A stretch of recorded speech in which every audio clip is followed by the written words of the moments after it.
एक संत अत्यंत सरल स्वभाव के थे। जब वे भिक्षा मांगते थे तो वे कहते थे कि परमात्मा के नाम पर दे दो, जो जैसा करेगा वैसा ही भरेगा।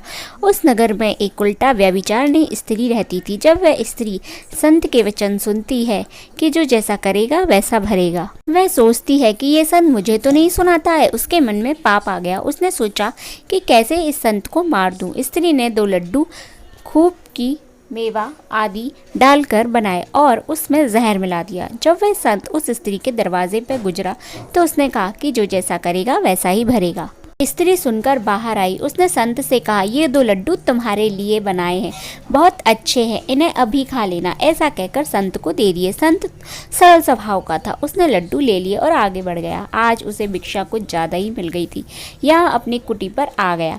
उसने भिक्षा में मिले अन्य पदार्थ खा लिए। लड्डू वैसे ही रखे रहे। संत ने सोचा कि इतने अच्छे लड्डू हैं, इन्हें कल खा लूँगा।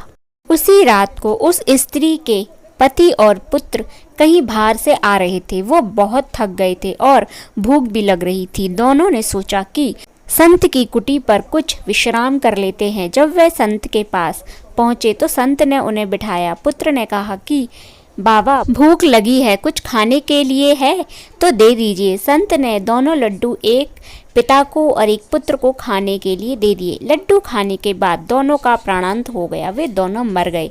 जब वह स्त्री संत के पास आई तो सिर पटक कर रोने लगी। ये लड्डू तो मैंने ही संत को मारने के लिए बनाए थे, ये क्या हो गया। कहानी की सीख, जो गड्ढा तुम दूसरों के लिए खोदते हो उसमें स्वयं भी गिर सकते हो। धर्म का मूल संदेश यही है कि जैसा करोगे वैसा भरोगे। दूसरों के लिए कांटे बिछाओगे तो स्वयं तुम्हें ही उन पर चलना होगा। अतः फूल बिछाओ दूसरों के लिए। आशा है कर्म का फल कहानी ज़रूर पसंद आई होगी। अगर अच्छी लगे तो मेरे वीडियो को लाइक करें, शेयर करें और चैनल को सब्सक्राइब करें।